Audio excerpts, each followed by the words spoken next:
12 कोस में घुड़लियो फेरियो भई चांदी की कान मुझे कौन खाने दे मैया लड़सी आलम जान मैया तुरंत कर दिनो लूण पानी।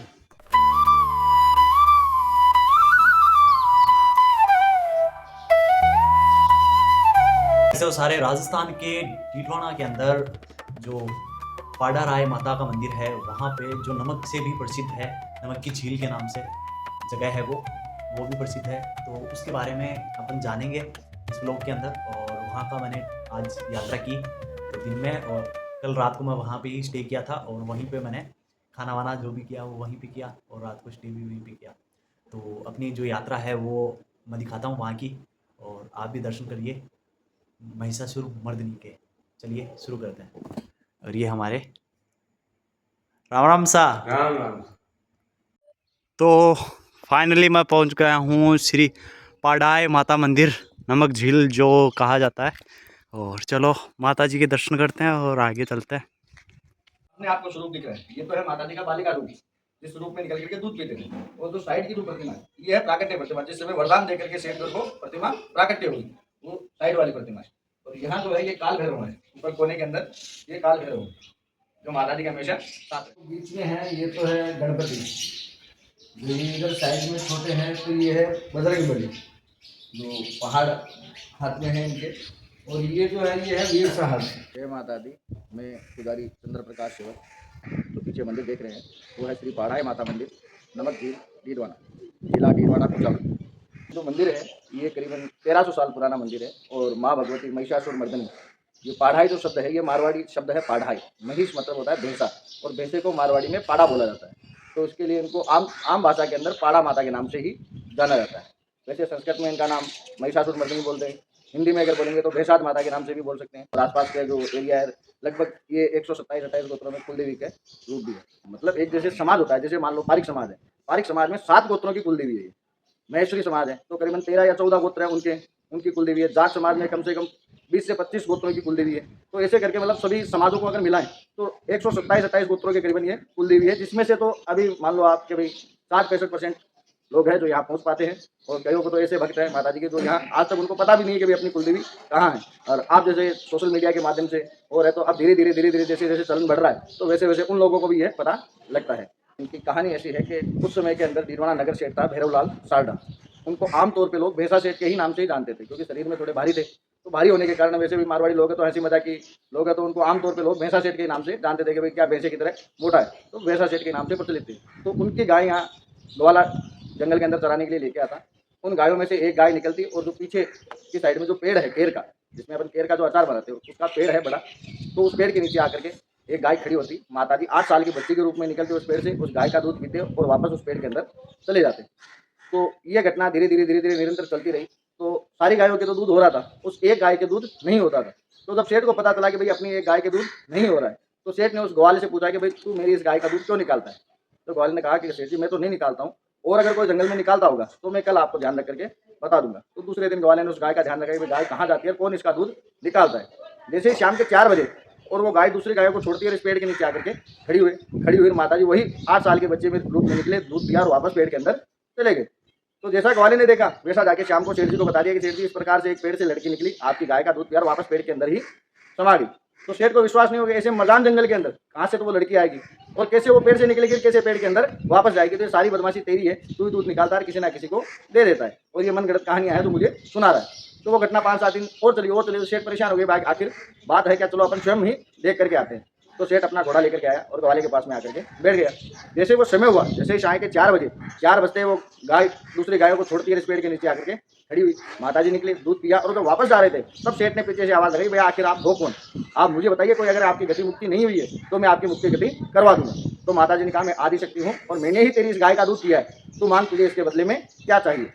तो उस समय जैसे सोने और चांदी का चलन था, आज तो जैसे रुपया पैसा चलता है, तो उस समय सोने चांदी का चलन था। तो सेठ के मुंह से निकला कि मुझे तो चांदी दे दो। तो माताजी ने उसको वरदान दिया कि जा तू तेरी गाय और घोड़ा लेकर के यहाँ से रवाना हो जा, वापस पीछे मुड़ के पलट करके मत देखना। तो सेठ ने अपनी गायें जो बिखरी हुई थी सारी गायों को इकट्ठा किया, शहर की तरफ जैसे ही लेने निकले नगर की ओर, तो पीछे से केर का अलग अलग हिस्सों में फट गया, मतलब अलग अलग हिस्से में बटा हुआ है। तो उसके बीच में से माता जी की प्रतिमा है जो प्रकट हुई। तो अब जब लकड़ी अपन दो लकड़ी को आपस में ऐसे चीरते हैं तो उसकी तर आवाज आती है। तब इतना बड़ा पेड़ जब अलग अलग हिस्सों में बटा तो उसमें से जो आवाज आई तो उसके कारण वो भयंकर गर्जना का रूप लिया। तो उस गर्जना को सुनकर के सेठ आपस में घबराए और वापस पीछे मुड़ के देखा तो जहां जहां वो गाय और घोड़े के पैर लगे थे, जितने एरिया में वो गाय और घोड़े बिखरे हुए थे और जहां जहां वो पैर लगे वो सारी जमीन चांदी की खान के अंदर बदल गई। तो उस चांदी को देख करके सेठ के मन में विचार आया कि सारी माया उसी बच्ची की है, तो क्यों नहीं अपन वापस उसी बच्ची के पास में ही चलते हैं। तो सेठ ने अपना घोड़ा वापस मोड़ा और यहाँ पर पहुंचे तो वो देखते हैं वो बच्ची तो नहीं है। बच्ची की जगह जो प्राकृतिक प्रतिमा, जो साइड की प्रतिमा है अंदर की, वो उसके अंदर से निकली हुई है। जब पूरा प्रतिमा को सेठ जी ने ध्यान से देखा, पूरी प्रतिमा को जब देखते हैं तो वो देखते हैं तो बायां पैर है माता जी का, लेफ्ट पैर वो घुटने के ऊपर तक ही है, घुटना और घुटने के नीचे का पैर नहीं था। तो सेठ को अपने उस गलती का एहसास हुआ कि भाई माता जी ने अपने को कहा था कि वापस पीछे मुड़ के पीछे पलटना नहीं है। और अपन जैसे ही पीछे पलटे तो जितनी ये प्रतिमा निकली वो उतनी ही रह गई और माता जी का अपनी गलती की वजह से ये माता जी की प्रतिमा में एक पैर है जो अधूरा रह गया है। और ये इतनी चांदी है तो इतनी चांदी को अपन घर कैसे लेके जाएंगे। तो माता जी से वापस उन्होंने क्षमा मांगी कि हे माँ, मैं तो आपका वचनबद्ध हूँ, मैंने आपका वचन तोड़ दिया है और ये इतनी चांदी है तो मुझे अकेले को इस चांदी को कौन खाने देगा। यहाँ तो राजा का राज होगा और दुनिया है जो अभी आपस में लड़के मरेगी। तो मुझे तो कोई ऐसी चीज़ दे दो कि मैं भी कमा के खास करूँ, हजारों जनता अपनी पेट भराई कर सके। तो माता जी ने उसी चांदी का पानी बनाया जिससे एक कच्ची चांदी के रूप में नमक बनता है पूरा। और ये उतने ही एरिया में बनता है जितने एरिया के अंदर वो गाय और घोड़े के पैर लगे हुए हैं। इसके एरिया के चारों तरफ जैसे रोड बना हुआ है, चारों तरफ घूमेंगे करीबन ये राउंड फिगर। हमारे जैसे मारवाड़ी में इनकी कहावत है कि 12 कोस में घुड़ियो फेरो, वही चांदी की कान मुझे कौन खाने दे मैया, लड़सी आलम जान, लड़सी आलम जान मैया, तुरंत कर दिनो लूण पानी। ये इनकी एक जो अपन मारवाड़ी में स्तुति तो बोलते हैं, मारवाड़ी के अंदर स्तुति जो की जाती है तो वो एक स्तुति है। तो उसके अंदर इनका विवरण है कि भाई माता जी ये तो आलम जान यहाँ लड़के मर जाएगा, मुझे तो ऐसी चीज़ दे दो कि मैं कमा के खा सकूँ और आपकी सेवा है जो निरंतर मैं कर सकूँ। जैसे इसके चारों तरफ रोड है, अंदर की साइड में और बाहर की साइड में दोनों तरफ पानी खारा ही आएगा, बोरिंग डालोगे पानी खारा ही मिलेगा। पर अंदर की साइड में जो 7 दिन में नमक आप 200 क्विंटल तैयार करोगे और रोड के उस साइड में जो नमक बनेगा वो 20 क्विंटल 30 क्विंटल से ज़्यादा नहीं बन पाएगा। ये उनके अंदर डिफरेंट आएगा। तो चैत्र शुद्धि 14 को हनुमान जयंती के ठीक पहले दिन माता जी का प्राकट्य उत्सव है। जो प्राकट्य उत्सव इस प्रकार से होता है कि जब माता जी का प्राकट्य हुआ तो उस समय कई प्रकार से, जैसे बाउंडर अपन बोलते हैं, तो मान लो अमेरिका जैसे है तो उनमें बड़े बड़े तूफान के रूप में बाउंडर आते हैं, परंतु अपने जो बबूल बोलते हैं उसको मारवाड़ी में उसको बबूल बोलते हैं और अपन उसको अंग्रेजी में या समझने के हिसाब से उसको बाउंडर बोलते हैं। तो जैसे ही शाम के 4 बजते हैं और आज भी यह प्रचलित है इनका कि जैसे ही शाम को 4 बजेंगे चैत्र शुद्धि 14 को पूरे दिन श्रृंगार बंद रहता है, श्रृंगार होता है इनका, तो दर्शन पूरी तरीके से बंद रहते हैं। साय के 4 बजते ही माता जी की आरती होती है और आरती के साथ में ही वो एक तरह का, चाहे छोटा हो चाहे बड़ा हो चाहे कोई आंधी के रूप में आओ, वो बाउंडर आता ही है। ये इनका साक्षात प्रचा है यहाँ पे माता जी का। चाहे कितना ही भारी तूफान आ रहा हो, कितना ही तेज आंधी आ रही हो, परंतु अगर माता जी की आरती का समय है और आंधी चल रही है, जैसे ही आरती पूर्ण होगी, आरती पूर्ण होते होते उसको 5 मिनट के लिए चाहे शांति होना पड़े, वो आंधी 5 मिनट के लिए ही शांत हो जाएगी। ये इनका साक्षात आज भी ये प्रचा चलता है। तो हर साल हर भगत हर इस चीज़ को देखने के लिए 4:30 बजे से लेकर 7 बजे तक वो यहाँ पर इंतजार करता है कि माता जी अपना प्राकट्य कैसे मनाती है। जो ये स्वयं अपना प्राकट्य उत्सव मनाती है और उस दिन आसपास का जो एरिया है करीबन 30-40 किलोमीटर का, और जिनकी कुलदेवी है वो तो विशेष रूप से है ही है माता जी के, और बाकी आसपास का एरिया तो पूर्ण रूप से यहाँ माता जी के दर्शनों के लिए आता है। जितने भी ये झाड़ फूंक जो जहाँ जहाँ जितने भी करते हैं वो सब लोग यहाँ आकर के माता जी को धोख लगाते हैं, क्योंकि ये कलयुग की साक्षात देवी है जी। और इस मंदिर के आसपास अपन को जैसे महिषासुर मर्दिनी की जो कथा देखने को मिलती है जो कि ऊपर दिखाई गई है, और यहाँ पर काफ़ी सारे जो चित्रण हैं उनके बारे में भी आप थोड़ा थोड़ा अगर बताना चाहें तो। ये जैसे इनका जो मुख्य द्वार है, मंदिर का जो मुख्य द्वार है, द्वार देवी स्वयं विराजमान है। तो वहाँ स्वयं भगवान विष्णु जो चिरकाल शयन निद्रा के अंदर विराजमान है। और वापस परिक्रमा मार्ग में जैसे ही अपन चलते हैं तो वहाँ है नृत्य गणेश, जबकि नृत्य गणेश एक ऐसी प्रतिमा है कि वो बहुत ही कम चांस में मिली जाती है। तो नृत्य गणेश होना वो भी एक बड़ी बात है। दूसरा है जो वापस पीछे पश्चिम में आते हैं तो वहाँ देखते हैं कि स्वयं नटराज, जो भी नटराज की प्रतिमा है, भगवान शिव की या तांडव स्वरूप ये प्रतिमाएं बहुत मिलती है। भगवान शिव लिंग के रूप में भी बहुत मिलते हैं, परंतु नटराज प्रतिमा ये बहुत ही कम चांस में मिली जाती है। और तीसरा जब वापस उत्तर में जहाँ अपन अभी खड़े हैं वहाँ ये स्वयं महिषासुर मर्दिनी ही विराजमान है। आर्कियोलॉजिस्ट जो डिपार्टमेंट है उनकी तरफ से ये संरक्षण में है और उसके बावजूद होते हुए भी वो ध्यान क्यों नहीं देते इस पे? ये आर्कियोलॉजी डिपार्टमेंट वालों ने 2008 के अंदर इसको अपने अंडरटेकिंग लिया था उससे पहले जैसे हमारे पूर्वजों की, हमारे पिताजी की, हमारे दादाजी की जो समझ में आता था कि भाई इसको सुरक्षा की दृष्टि से कैसे बचाया जाए, क्योंकि नमक की हवाएं चलती है, नमक की मिट्टी उड़ती है, बारिश आती है, तो वो सारी इस पत्थर पे रुकती है, मिट्टी रुकी, अगर नमकीन मिट्टी इसके ऊपर रुकी हुई है 15 दिन वो मिट्टी वहीं जमी हुई रहेगी, तो वो क्या करेगी, वहाँ उसको पत्थर को काटना शुरू कर देती है, और जैसे ही पानी उसके ऊपर गिरेगा तो वो पत्थर टूट करके नीचे गिर जाएगा। तो अब जैसे 2008 से पहले तो हम लोग इसको कलर वगैरह पेंट वगैरह करके जैसे तैसे इसको सुरक्षित करते थे। 2008 के बाद में आर्कियोलॉजी डिपार्टमेंट वालों ने हमारे को किसी भी कार्य करने के लिए बिल्कुल स्थायी रूप से मना कर दिया है। तो हम लोग उनको भी कई बार रिक्वेस्ट कर चुके हैं कि भाई आप लोग इसका कार्य करवाएं। ये जैसे पत्थर भी टूट टूट के कई गिरे हुए हैं, कई मूर्तियां भी है जो टूट करके नीचे गिर चुकी है।